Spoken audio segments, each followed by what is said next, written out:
सत्संग सभी मनीषियों ने बताया है कि मनुष्य के लिए जब हम धर्मशास्त्रों का अध्ययन करते हैं उसमें ऐसी ऐसी अनूठी बातें आई हैं, विलक्षण बातें आई हैं।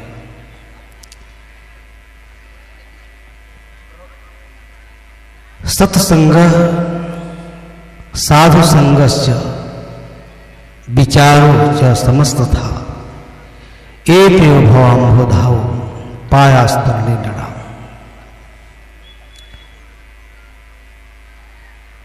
अपनी बात को विस्तार से कहने का मैं लोह संवरण नहीं कर पाऊंगा।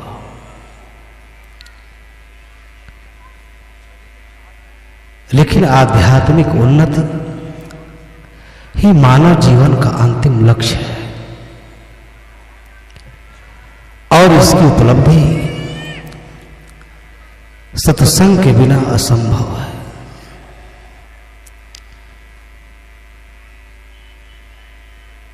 जीवन के लिए मनीषियों ने कितना सुंदर मार्ग बताया है, हमारा जीवन कैसे सफल हो। सत्संग और संत महात्माओं का पावन सानिध्य जिसका 3 दिनों से आप लाभ ले रहे थे, ऐसा लग रहा है इसको मोक्ष के लिए वरदान स्वरूप कहा गया है। आप सभी लोग अपने घर परिवार की सारी चिंताओं को छोड़कर कितना सहज भाव से अमृत पान करने के लिए, अमृतमय विचार सुनने के लिए आप सभी लोग यहां पधारे हुए। यह दोनों संयोग जीवन में कभी कभी बनता है। मैं इसके लिए अपने श्री चिमेंद्र साहब को बहुत बहुत धन्यवाद देना चाहूँगा। इनके प्रति आभार प्रकट करना चाहूँगा कि मेरे जैसे तुच्छ व्यक्ति को भी आप लोगों के बीच कुछ हर विचार व्यक्त करने का अवसर प्रदान किया। अब यह विदाई का समय है। वास्तव में बड़ा भावुक क्षण होता है, अद्भुत क्षण होता है। 3 दिनों तक यहाँ इतना सुंदर समागम, कहां कहां से आप लोग आए हैं। हमारे आपके संस्कार क्या पता किन किन जन्मों का संयोग बना है। यहां बैठ करके कितना सहज भाव से विचारों का धर्म श्रवण कर रहे हैं। इसी समय को महापुरुषों ने जीवन में सार्थक कहा है। सदगुरु कबीर साहब ने कहा कि जीवन जौवन राजमद अविचल रहे न कोई, जो दिन जा सत्संग में जीवन कहे सोए। यही असली जीवन है। जीवन के जो पल, जो क्षण, जो समय आत्मचिंतन सत्संग में अमृतमय विचार सुनने में जो समय व्यतीत हो वही जीवन सार्थक है। इसलिए भारतीय मनीषा के मूर्धन्य विद्वानों ने अपनी बात इतनी गंभीरता से रखा कि जब हम उसको सुनते हैं, श्रवण करते हैं, मनन करते हैं तो हम अपने अंतरात्मा की गहराई में पहुंच जाते हैं। यह सारा संसार क्षण भर के लिए इसी जीवन में विलुप्त हो जाता है। सत्संग वह औषधि है। इसलिए महापुरुष कहते हैं कि सत्संग साधु संगस्य विचार समस्त था। आदमी जब सत्संग श्रवण करता है तो उसके अंदर अच्छे भाव, अच्छे विचारों, अच्छे दृष्टिकोणों का प्रादुर्भाव होता है। वह अपनी प्रकृति का परिष्कार करता है, अपने मनोवृत्ति को सुंदर बनाता है, अपने लिए उस मन को श्रेयस्कर बनाता है, अपने मानसिक अवस्था को सुंदर बनाता है। मैं बहुत गंभीर प्रवचन अब नहीं कर सकता क्योंकि 4 बजने वाला है। केवल आपसे आग्रह कर सकता हूं, निवेदन कर सकता हूं, इस सत्संग में जो आपने एक एक शब्द आत्मसात किया है, हृदयंगम किया है, वो आपके जीवन में ज्योति बन सकती है। यही प्रकाश है, इसी प्रकाश के जीवन में आवश्यकता है। सत्संग के माध्यम से हमारे जीवन में, सत्संग में जो दिव्य और अलौकिक ज्ञान का हम श्रवण करते हैं, उसी से हमारे जीवन में ज्ञान की ज्योति जलती है, जो अनंत प्रकाश का कारण और अनंत दुखों को मिटाने का कारण बनती है। इसलिए जीवन का लक्ष्य क्या है? सत्संग, साधु संगस्य। सत्संग बड़ा देवला बताया गया है। आप मानस पढ़ते होंगे, मानस के सार्वगर्भित लाइनों को आपने सुना होगा विद्वानों के माध्यम से कि 7 स्वर्ग अपवर्ग सुख धरी तुलाए गांग, तुले नेता है सकल मिले जो सुख लाओ सत्संग। ऐसा इसलिए कहा गया कि क्षण मात्र के सत्संग में, क्षण मात्र के अमृतमय विचार को सुन करके बड़े बड़े पापी, मलेच्छ, शूद्र, अज्ञानी, मूर्ख, पापी, इनका उद्धार हो गया, इनका जीवन मूल्य बदल गया। इसलिए मनुष्य के अंतःकरण की निर्मलता के लिए अत्यंत आवश्यक है। संसार के सारे संस्कार अनित्य है। हमारे कठ उपनिषद के ऋषि ने कहा है, इतना सुंदर विचार है उपनिषदों में कि सुन करके व्यक्ति वहीं ठहर जाता है, रुक जाता है। पराजय कामान अनियंत बाला ते मर्त्यवंति वित्तस्य पासम अथ धीरा अमृत तत्वं विदित्वा ध्रुवं ध्रुवेश्वरे न प्रार्थयन्ति। इतना मार्मिक संदेश हमारे ऋषि मुनियों ने सुनाया। गोस्वामी जी ने कहा कि 7 स्वर्ग अपवर्ग,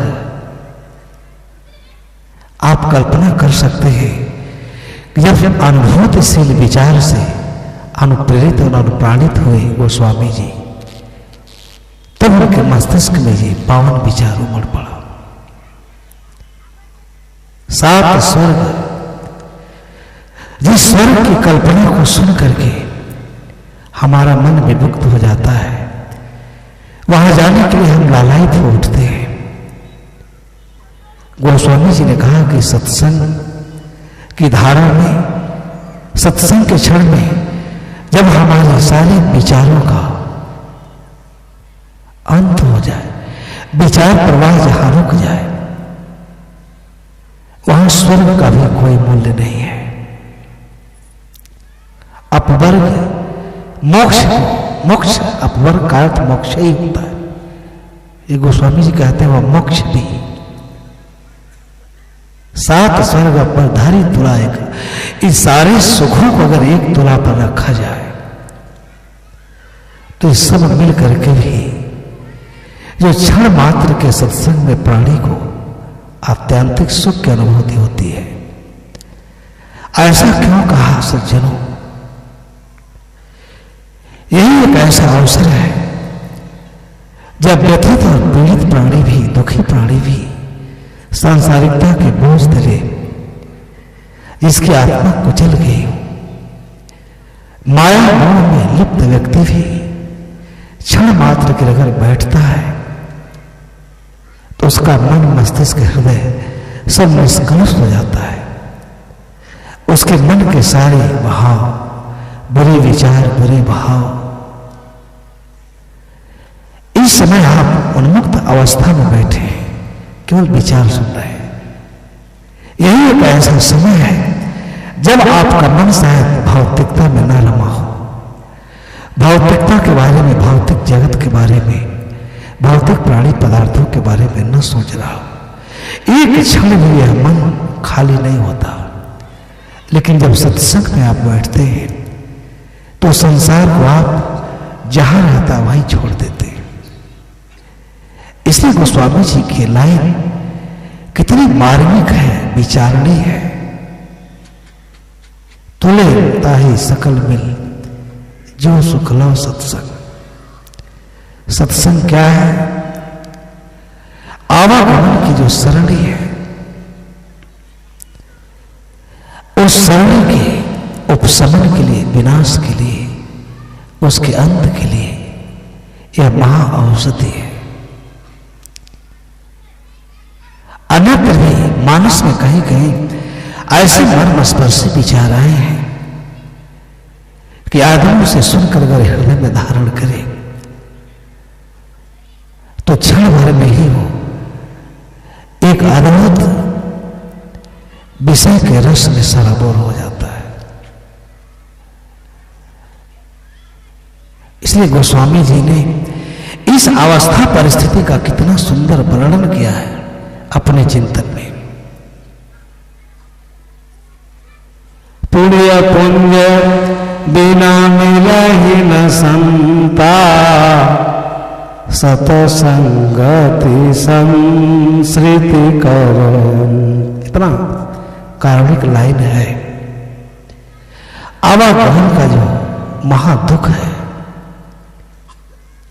जो महावेदना है, बार बार कर्म और संस्कारों को ग्रहण करके जीवात्मा जो ये अनंत जन्मों की यात्रा कर रहा है, बार बार जन्म लेना, बार बार जीवन धारण करना, मृत्यु का ग्रास करना, यही तो दो दुख है। बीजक में सदगुरु कबीर साहब ने बड़ी ही मार्मिक तरीके से, दुख तो अनेक है, अनंत है, परंतु जिस दो दुख पर चिंतन किया है वो अत्यंत मार्मिक है। ते साहब के लाघव साथा दुई, उनके दृष्टि में मात्र दो ही दुख है जो समस्त प्राणी जगत को व्यथित किए हुए। उस दुख का अंत कब होगा? उस दुख से कैसे मुक्ति मिलेगी? इसके लिए वो कहते हैं कि पुण्य पुण्य बिना मिलहि न संता, सतसंगति संसृति करयंता। संस्कृति माने सज्जनों आवागमन होता है। यह भाव की यातना, भाव की पीड़ा, दूसरा दुख, इसका अंत सत्संग रूपी औषधि के बिना असंभव है। सत्संग कौन सुनता है?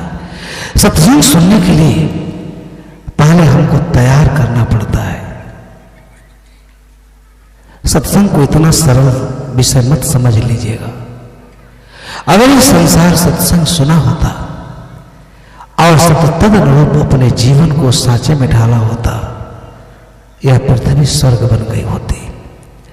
लेकिन जिस कर्म और संस्कारों की मोर्छा में, जिस प्रगाढ़ निद्रा में जीवन दुखाविभूत है, फिर भी उसी में साहब ने तो कहा है कि फिर भी चना चबाए विषय के काम क्रोध मद लोभ के हो, तन की सकल संज्ञा घट गई, मन ही दिलासा दोना हो। अत्यंत रमणीय विषय। गोस्वामी जी कहते हैं कि पहले तो कई जन्मों का पुण्य पाथे अर्जित होता है। मैं इसके लिए बहुत बहुत हृदय से धन्यवाद देना चाहूंगा। यह सहज ही समझा जा सकता है। साहब इस पर एक साखी दिया, उठा बबूला प्रेम का, तिनका उड़ा आकाश, तिनका तिनके से मिला, तिनका तिनके पास। हम लोग का क्या पता कहां जन्म हुआ, यहां कभी स्वप्न में भी नहीं सोचे होंगे, लेकिन ये संस्कारों की ही देन है कि आज आपके बीच में आने का सौभाग्य प्राप्त हुआ। ये बड़ी पुण्य है। आदमी के पास सब कुछ है, करता है, लेकिन पूरी बातें अर्जित नहीं कर पाता, इसलिए वो महागरीब है, महादरिद्र है। आप देखे होंगे भौतिक उन्नत करने वालों के यहां कितना मानसिक संताप है, कितनी मानसिक पीड़ा है, कितनी उलझन है। उसका एकमात्र कारण है सत्संग रूपी औषधि को न जानना। ये हमारे सारे अज्ञान, हमारे जीवन में जो दुख है वह अज्ञानता के कारण है। उस अज्ञानता को, उस पीड़ा को ये हर लेते, इसलिए समय कम है। गोस्वामी जी क्या कहते हैं? पुण्य पुंज, ये कई जन्मों का हमारा आपका पुण्य पात है, का ये प्रमाण है कि आज हम बैठ करके इस तरीके से मधुर शांत मन से, प्रशांत मन से, निश्चल होकर, निर्विकारी होकर और वस्तु परक ज्ञान सुन रहे हैं। ये पुण्य के बिना संभव नहीं है। गोस्वामी जी कहते हैं इस प्रकार जो अपने मन को लगाए, स्थिर करे, चित्त को शांत करे, विमल बनाए, तो वही व्यक्ति आवागमन के दूसरे दुख से मुक्त हो सकता है। इसलिए ये दो लाइनें बहुत महत्वपूर्ण है सत्संग की सार्थकता को समझने के लिए। ऋषि यही बात कहता है कि सत्संग साधु संगश्च विचार च समस्त था। अगर व्यक्ति सत्संग न सुने, सत्संग न करे, सत्संग में न जाए, तो मानसिक संतरा से कभी मुक्त नहीं हो सकता। अपनी पीड़ा वेदना से उसे कभी मुक्ति नहीं मिल सकती। अगर इस संसार में सब कुछ होता तो हमें कभी मुक्ति नहीं मिलती। लेकिन मुक्ति के बाद इस संसार के परे भी कुछ है, जिसका बोध हमारे मनीषी करा रहे। विचार च समस्त था, विचार, आइडियोलॉजी। एक बार ईसा मसीह से उनके एक अनुयायी ने पूछा कि महाराज आपके स्वर्ग में क्या है, क्या स्थिति है?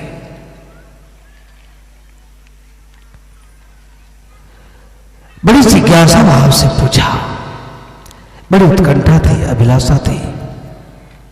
सुन रखा था स्वर्ग के बारे में, सोचा कोई बहुत बड़ी बात कहेंगे ईसा मसीह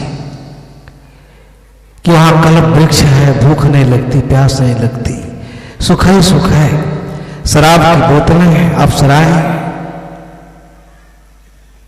सुख की कामना आप कभी मत करना। सुख मनुष्य को चिर प्रगाढ़ निद्रा में सुला देता है, उससे जागना बड़ा कठिन हो जाता है।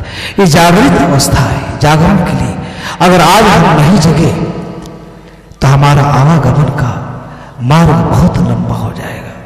यही मनीषियों ने समझा है। सोचा कुछ अच्छी बात कहेंगे, कुछ ऐसा कहेंगे जो हमारे मन के अनुकूल होगा, लेकिन ऐसी बात कहा कि स्वर्ग में क्या है, स्वर्ग कैसा है, ऐसा उत्तर दिया, वो स्तब्ध रह गया। There shall be time no longer. इसी अवस्था की व्याख्या दुनिया के मनीषियों ने किया है। समाधि के पार, समय काल के पार और समाधि की अवस्था है जहां समस्त विचार परंपरा का लोप हो जाता है। वह स्वर्ग है। वह कहीं नहीं, आपके इसी जीवन में, इसी जन्म में यही संभव है। इसी का संकेत करते हैं विचार च समस्त था। अपने इंद्रियों का समन करना, संयम करना, अभ्यास के द्वारा, विचार के द्वारा, ज्ञान के द्वारा, यही भारतीय मनीषा में हमें सद शिक्षा दिया गया है। तो अब समय नहीं है, मैं इतना ही कहना चाहूंगा। ये त्योभाव होता है उपास नाम। क्या? सत्संग, साधु संगत, संत महात्माओं का पावन सानिध्य, श्री साहब जी के अस्तबीर कोट के महापुरुष के पावन सानिध्य में हम लोग अगाध ज्ञान राशि पुंज के प्रकाश में रहे। इसी धारणा को आप सभी लोग मजबूत करेंगे, बलवान। ये देव भवाम्बोधाओ, यही संसार समुद्र से, संसार सागर से दुख के पार जाने का, दुख से मुक्त होने का यही एक उपाय है। एक मिनट, एक बड़ी अच्छी बात याद आ गई, ये बता देते हैं। एक बार द्रोण ब्राह्मण ने गौतम से पूछा कि महाराज आप क्या हैं? आप देवता हैं? उन्होंने कहा नहीं। कहा आप यक्ष हैं? आप गंधर्व हैं? कहे कुछ नहीं है। फिर कहा फिर आप क्या हैं? मनुष्य भी नहीं, देवता भी नहीं, गण भी नहीं, गंधर्व भी नहीं, तो क्या महाराज आप पशु पक्षी है? कहे मैं वह भी नहीं हूं। कहा तो क्या आप पर औसत वनस्पतियां हैं, पेड़ पहाड़ है? कहे नहीं मैं वह भी नहीं हूं। वो हार गया। कहा महाराज तो बताएं, आप ही बताएं कि आप क्या है। ध्यान से सुनना, अब विदाई का समय है, आपसे हम विदा लेंगे। कहें कि जिन जिन अवस्था परिस्थितियों के कारण, जिन जिन संस्कारों के कारण, जिन जिन व्यवस्था के कारण, जिन जिन गुण धर्मों के कारण, जिन शिक्षाओं और वासनाओं के कारण मैं या हो सकता था उसकी संभावना का मैं अंत कर दिया हूं। इसलिए मैं शुद्ध विमल आत्मा हूं, मैं कुछ नहीं हूं। अब समय हो गया है। आयोजक मंडल के सभी सदस्यों, श्री साहिब जी, यहाँ उपस्थित सभी लोगों को मैं अपनी ओर से शांति प्रिय प्रगति और समृद्धि के लिए हम आप सभी लोगों को अपनी शुभकामनाएं देता हूँ। फिर कभी अवसर मिलेगा। इन्हीं चंद शब्दों के साथ मैं अपनी वाणी को विराम देता हूँ।